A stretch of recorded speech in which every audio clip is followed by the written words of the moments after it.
तो वहीं रायपुर से बड़ी खबर, छत्तीसगढ़ में उपचुनाव का रण तेज। रायपुर दक्षिण उपचुनाव को लेकर प्रभारी नियुक्त किए गए। बीजेपी ने उपचुनाव के प्रभारियों का ऐलान कर दिया है। प्रदेश उपाध्यक्ष और कैबिनेट मंत्री को अहम जिम्मेदारी दी गई। तो ये बड़ी खबर रायपुर से, जहां पर छत्तीसगढ़ में उपचुनाव का रण तेज हो चुका है। बीजेपी ने उपचुनाव को लेकर अब प्रभारी नियुक्त कर लिए हैं। बीजेपी ने उपचुनाव के प्रभारियों का ऐलान कर दिया है। प्रदेश उपाध्यक्ष को, कैबिनेट मंत्री को अहम जिम्मेदारी दी गई है। शिवरतन शर्मा और श्याम बिहारी जायसवाल प्रभारी बनाए गए। तो वहीं उपचुनाव को लेकर तैयारियों में बीजेपी जुटी। रायपुर दक्षिण विधानसभा सीट पर उपचुनाव होना है। विधानसभा सीट पर उपचुनाव होना है। बता दें, उपचुनाव को लेकर अब बीजेपी की ओर से प्रभारियों का ऐलान हो चुका है।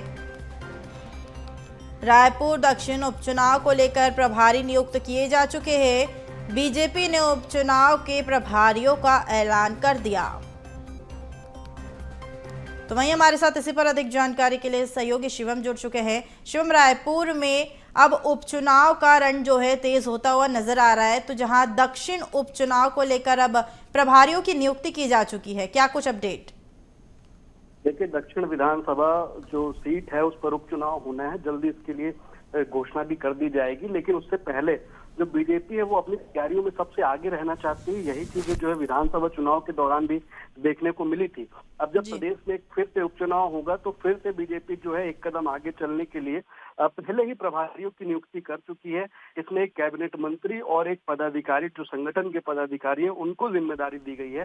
संगठन के पदाधिकारी की बात करें तो शिव रतन शर्मा को ये जो जिम्मेदारी है वो दी गई है। वो प्रदेश जो है उपाध्यक्ष है छत्तीसगढ़ भाजपा के।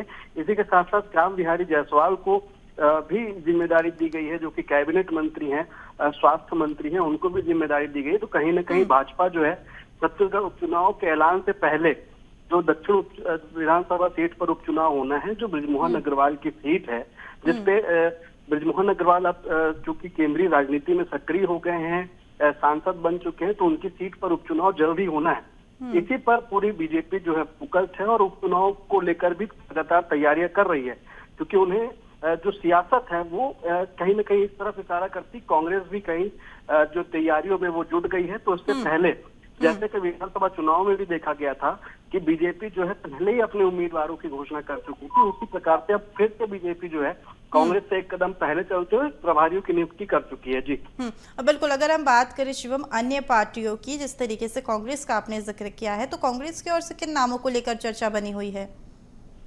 देखिए, अभी जो कांग्रेस है वो अंतर कलह के को लेकर सियासत उन्हें घेरने में लगी। बीजेपी की तरफ से हर दिन बयान आता है कि कांग्रेस के अंदर अंतर कलह है। आज भी जो बयान आया है वो उसी बदलाव को लेकर है कि जो दिल्ली आना जाना करते हैं, दीपक वैद हो या कांग्रेस नेता हो, वो जो दिल्ली आना जाना करते हैं, तो वहां पे कहीं ना कहीं बदलाव की स्थिति है। ऐसे में निकाय चुनाव को लेकर या फिर दक्षिण विधानसभा उपचुनाव को लेकर सवाल उठते रहे हैं कि कांग्रेस की तैयारी क्या होगी। हालांकि कांग्रेस भी अंदर ही अंदर तैयारी कर रही है। लगातार जो प्रत्याशी हैं उनके ऊपर चर्चा हो रही है। अभी कुछ दिन पहले ही दक्षिण विधानसभा उपचुनाव को लेकर भी बड़ी बैठक की गई थी, जिसमें प्रत्याशी जो दावेदारी अपनी पेश कर रहे हैं कांग्रेस की तरफ से, वो तमाम लोग मौजूद थे। तमाम लोगों से चर्चा की गई। उसी बैठक में दीपक वैद ने ये कहा था कि आप लोगों के बीच से ही किसी न किसी को प्रत्याशी जो है बनाया जाएगा। तो कांग्रेस भी कहीं ना कहीं अपनी तैयारियों पर जुटी हुई है।